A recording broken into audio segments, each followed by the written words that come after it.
He's handing out flyers, and this is about educating the black community about their rights and not just talking so much and giving. We can know what we're doing, conduct ourselves properly. Also let the police know, even though this is not necessarily a police case. I just see so much going on. So that's my first book. I'm going to tell you that. Who is the police? We might have police.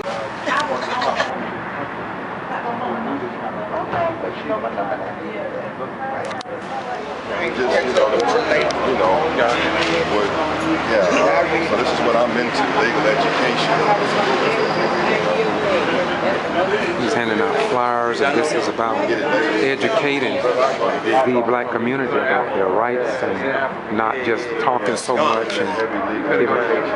We can know what we're doing, conduct ourselves properly. Also let the police know, even though this is not necessarily a police case. I just see so much going on. So that's my first book. I'm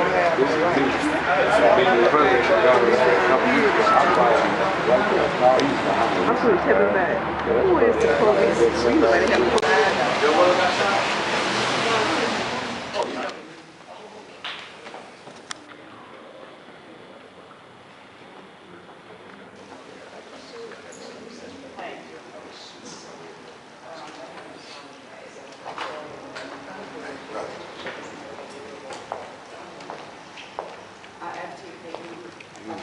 Who's this awesome?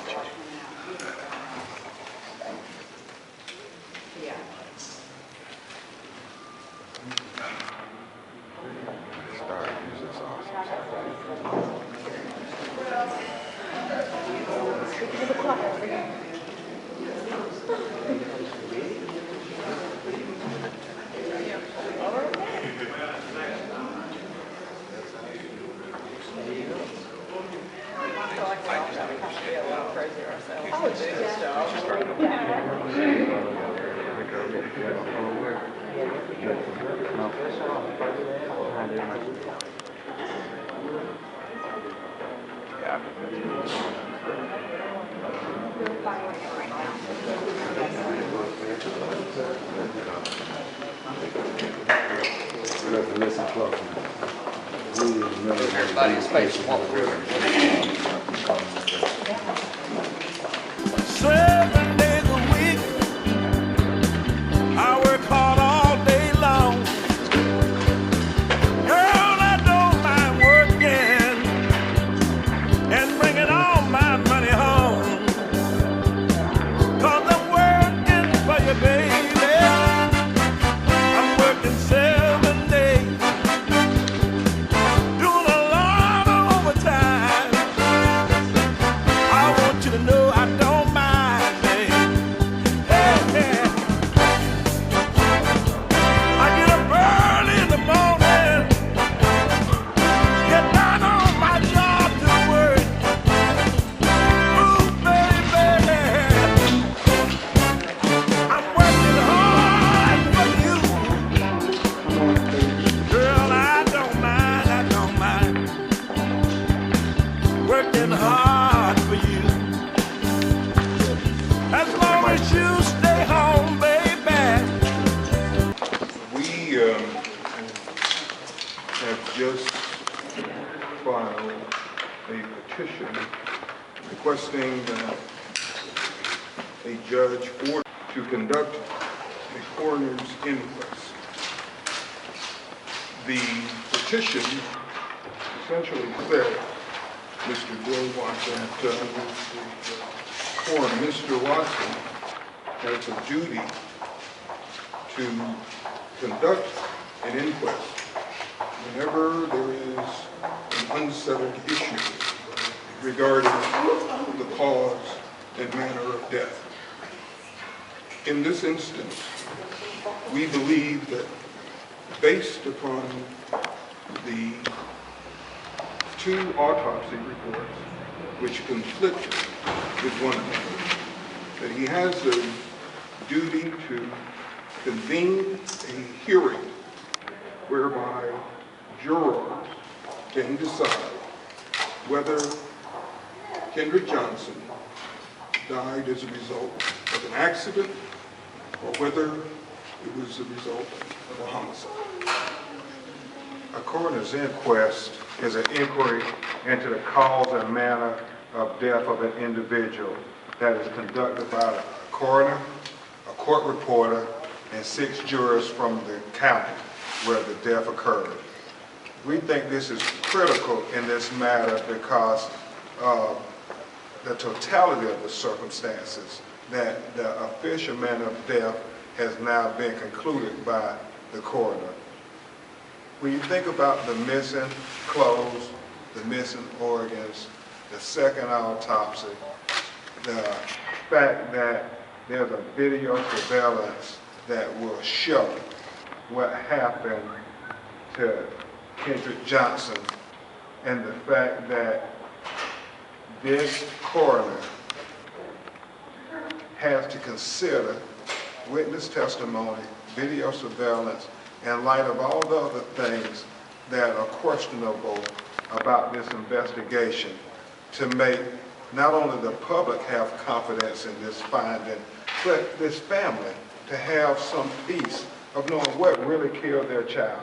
That's all Attorney King filed today. We were very technical in trying to get to the crux of the matter so this family can have some peace in knowing what happened to their child. And if that video shows others in that gymnasium, as has been reported, then they have a right to have this coroner's inquest.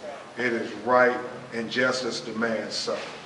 At this time, Attorney King and I will try to answer a few questions about our strategy going forward and how we think this is going to be timely resolved, is our belief.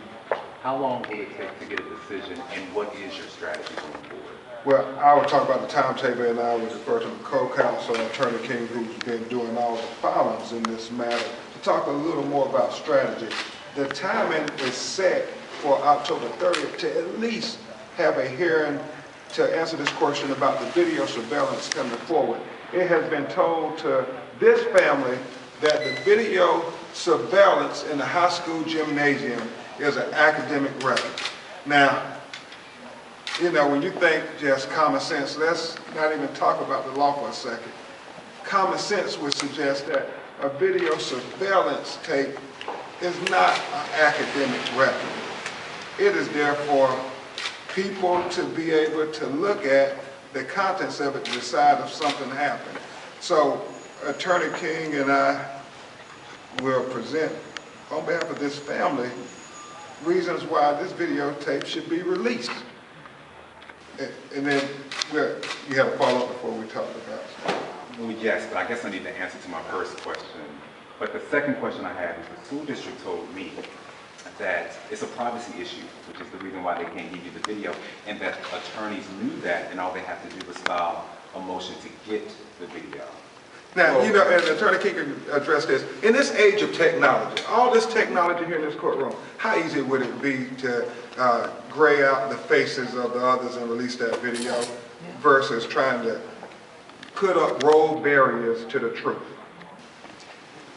Well, with regards to the comment that the school board attorney made, saying that all we had to do was to file a motion, that's not exactly correct. The petition, the lawsuit itself, was the request. It was the motion.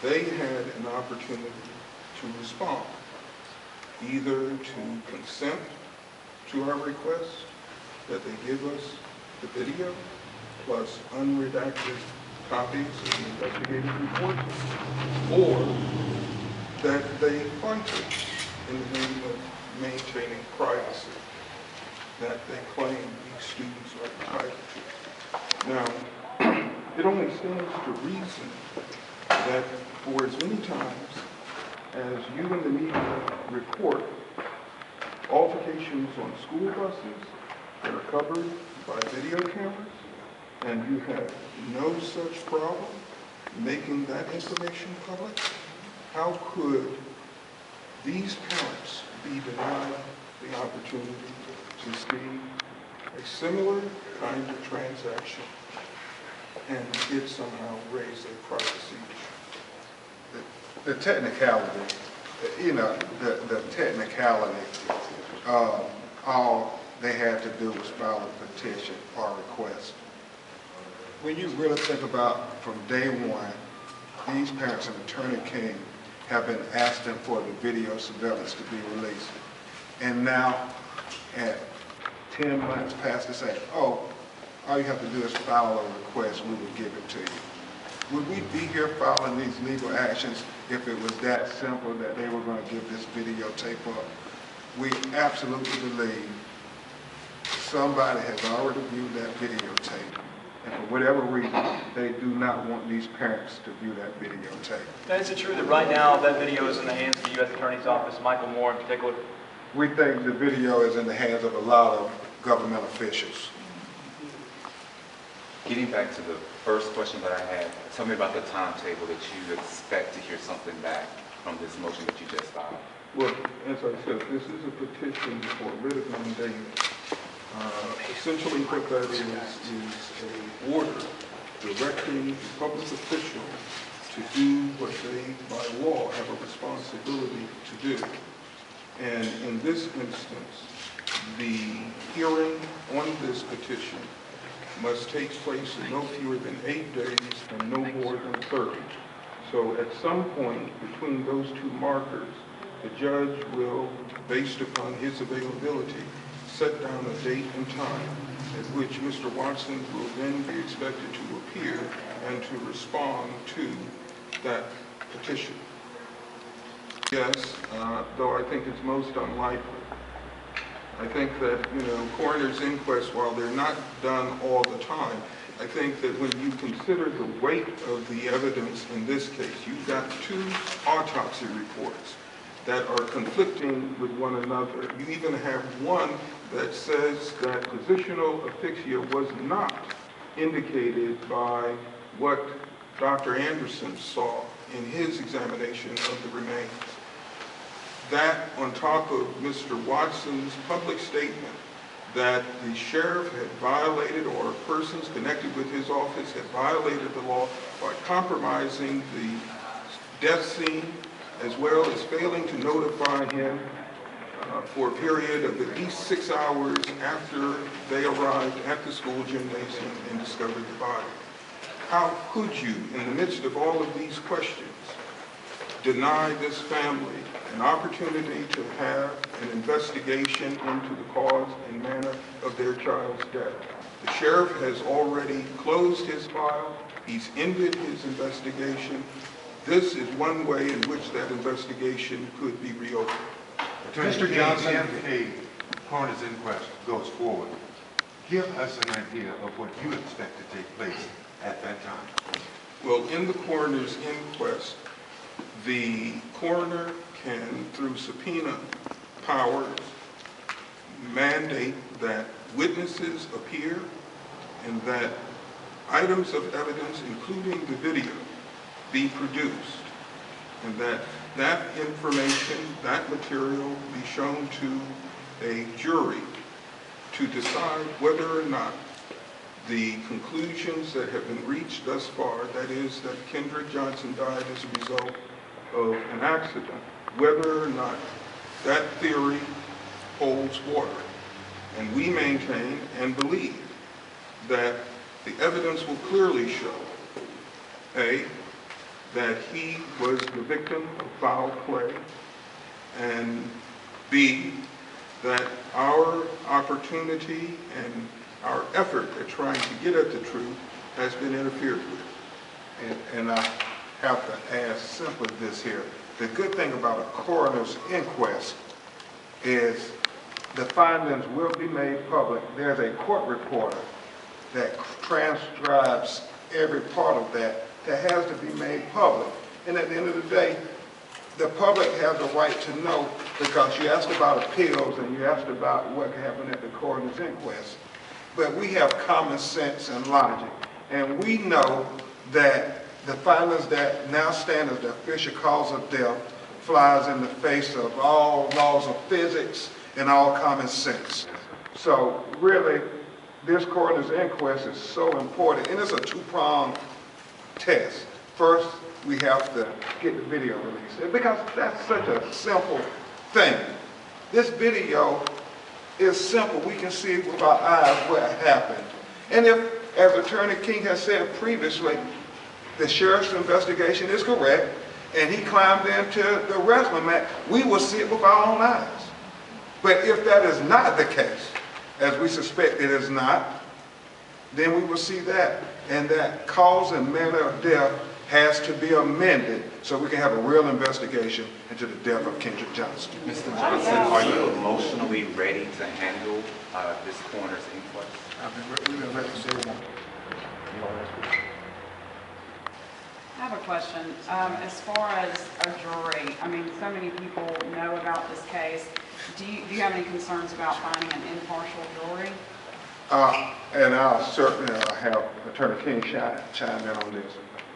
We believe that the video and the objective evidence of DNA and blood will be very objective.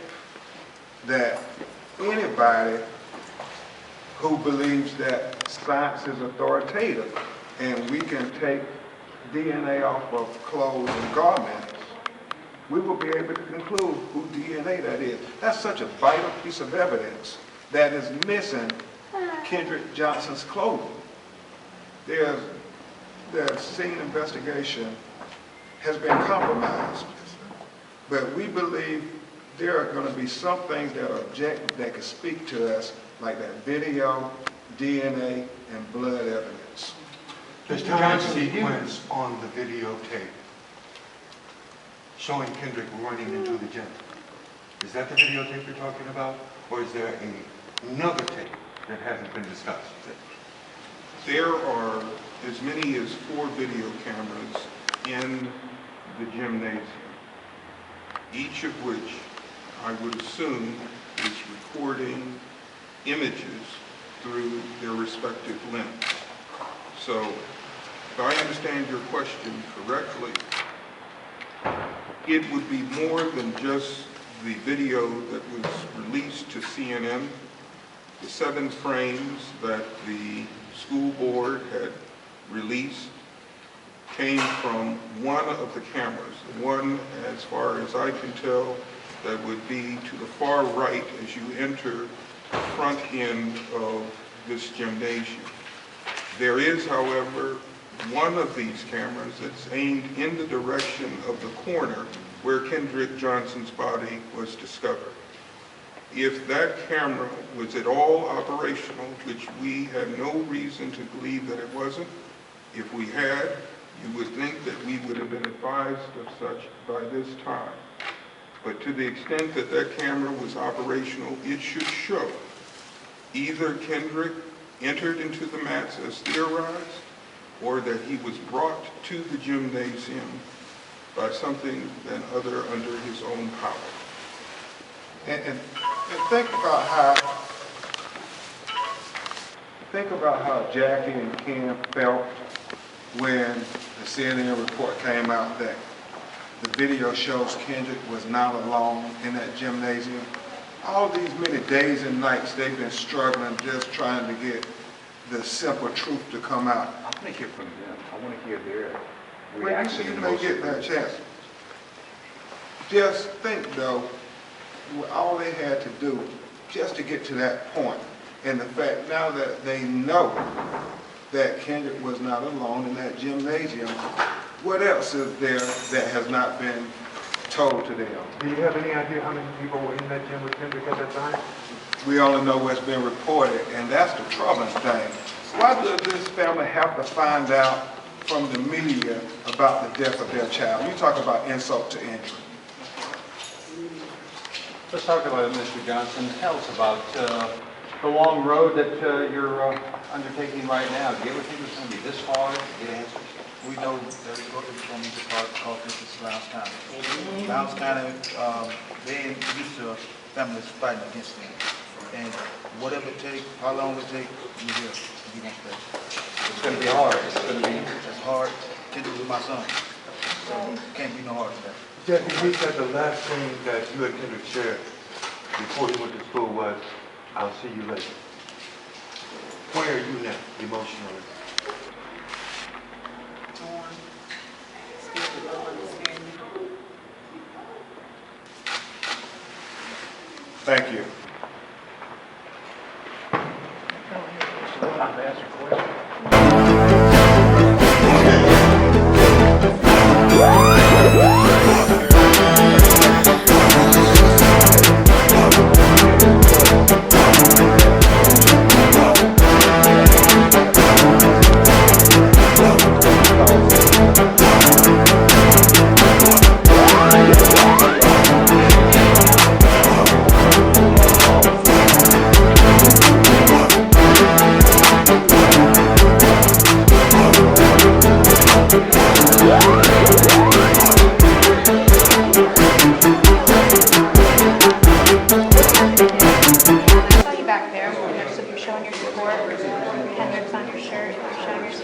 Yes, I'm Kendrick's grandmother. I'm Jackie's mother. And I think we come a long way. It's been a hard fight, and we know it's going to be a harder fight. But we here to justice.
Everybody's gonna be free.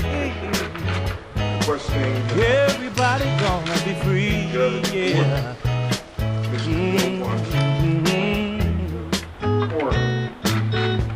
Lord have mercy. There'll be no more fighting in Vietnam. Everybody gonna be free all over this land. Everybody's gonna be free. Gonna be free. This is KBCI.blogspot.com. Once again, it's George Boston Rhymes on YouTube. That's Boston G.B.R.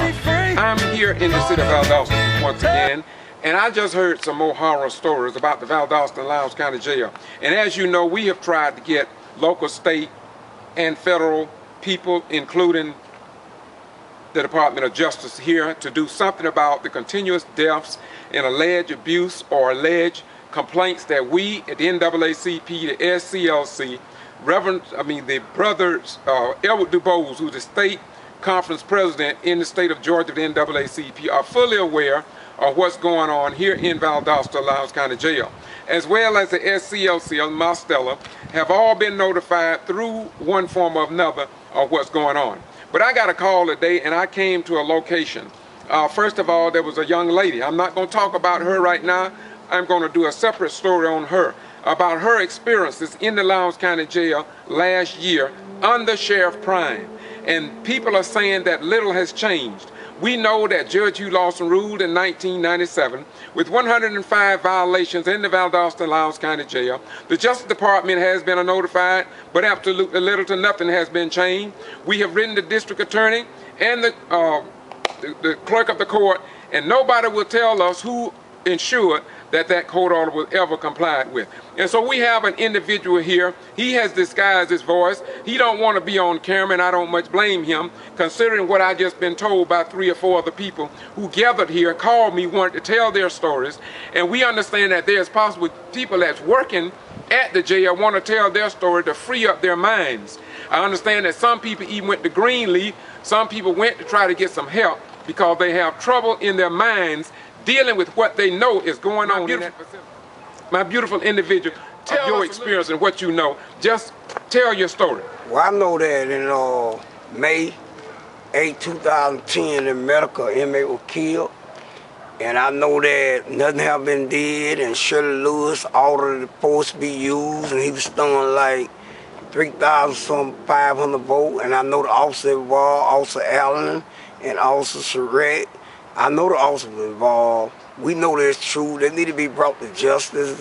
And I was up there in medical. They know I was, but I'm gonna keep my name where they'll never know. But at this time, I know Shirley Lewis should be brought to justice for it because she ordered that he be removed because they was going to switch the cell. And at medical, they think inmates play with them. They think nothing don't be wrong with you. Come in with medical problems. They're like, nothing ain't wrong with you. And Shirley have a lot to do. Shirley Lewis have a lot to do with it. But I'm going to keep my name till one day that I know the mayor was there that day when he was killed. What mayor? What mayor? Mayor Preda, he was there. And I know that the coroner was there. I can't think his name, but I know that they know that he was murdered. I know that. Now, you don't want to use the word murdered. You'll say died or killed. You don't want to use murdered. Okay, go ahead. Well, go ahead. He was killed, died, and I know that they were responsible for what happened to him. And I know I kept hearing them saying that it was like 3,000 some votes. And then I know one officer that her name is Sharon Jason. She's like my brother. And I know she know if somebody questioned her about it, she probably just tell the truth what went on because she come up there and told him to bless the body once he was dead. They called lifesaver was dead, then they called the coroner. But they moved him out where no inmate went see. And all the nurses and also were crying that like that inmate that was killed. They was crying at that time, and I know that. But they moved me from medical immediately the next day because I told the inmate and they said they hear all what was going on. And I didn't see exactly what went on. I just looking under the door when they was using their force. But I know that I heard everything they were saying, and Shirley was crying. Somebody gave her $6 to go to the motel. I don't know up front. She called somebody and say she need a couple days off. And somebody up front, I don't know, but Montgomery questioned me about a week later. I tell another inmate that he knows something about some killing. And I told him no because I was scared. I feared for my life. You was feared for your life? Yep.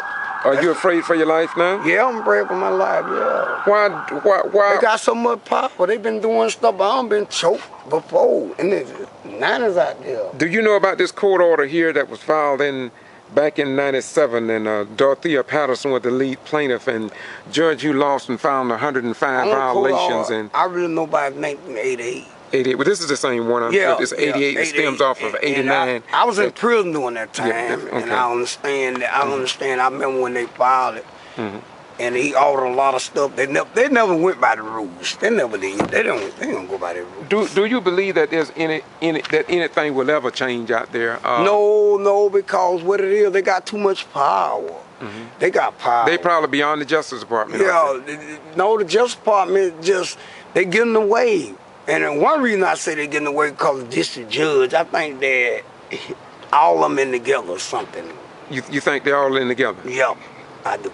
But do you think that's correct under our form of government? Do you think that it should be that way? The governor of Georgia don't got nothing to do with them. Cause when big people come in, they shut them down. They make it look like the inmate might be bad. You know, they get away. And I like Shirley. She got too much power as a nurse. Well, Shirley is often mentioned on the Chorus of Fear video back in '97. And so she got to be doing a good job because she's been there a long time. I don't know. No, why? Because they want somebody like her there.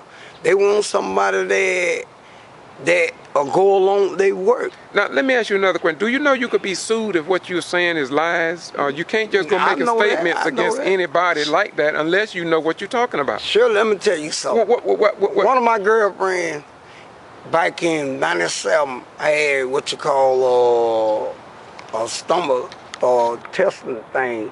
And my girlfriend brought my medicine out there. I had to get in touch with Calmona for me to get it. The medicine was $700. And Shirley wouldn't even let me get it. I had to get in touch with Calmona when he was the Calm out there.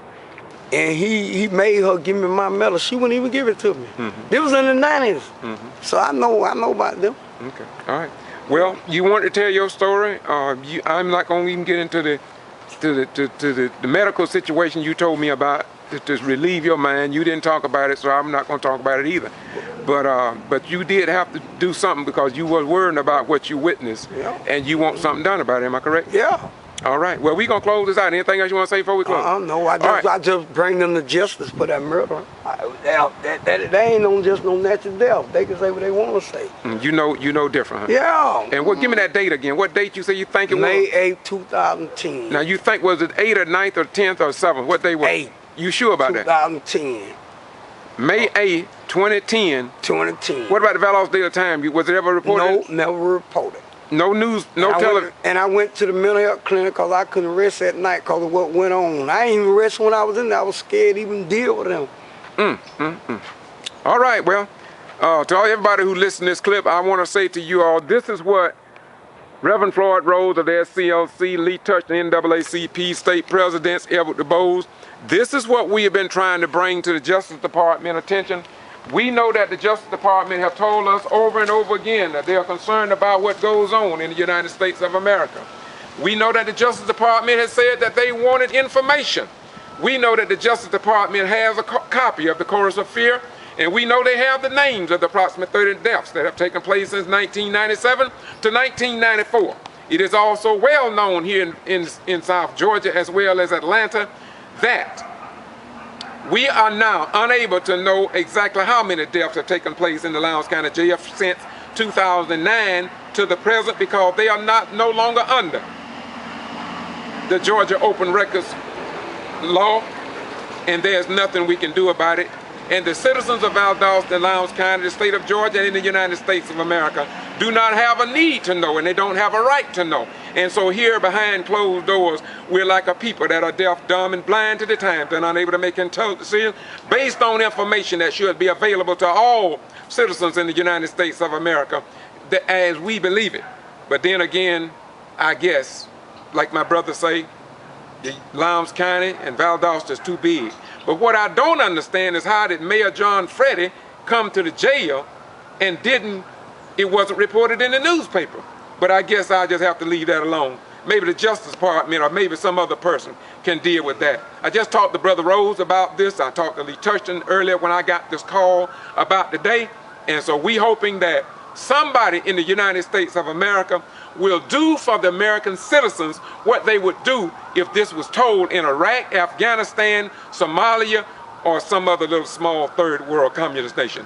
Until next time, this is George Boston Rhymes in the city of Valdosta, doing what we do from a secret location among secret people who we will never identify until somebody comes in with the born. We got the records, we got the documentation, we have taken names, and we're going to make a secret record, not a secret record, but we will have an archival record of what they gave us because you have a right to know. If our local South Georgia news media will not report these type of stories, we want to get it done because I put my life on the line for over 20 years for people, foreigners, that I did not know. And I sure as hell ought to be willing to put my life on the line for the people that I do know, including my own children. Peace be unto you. Bye-bye. We gone.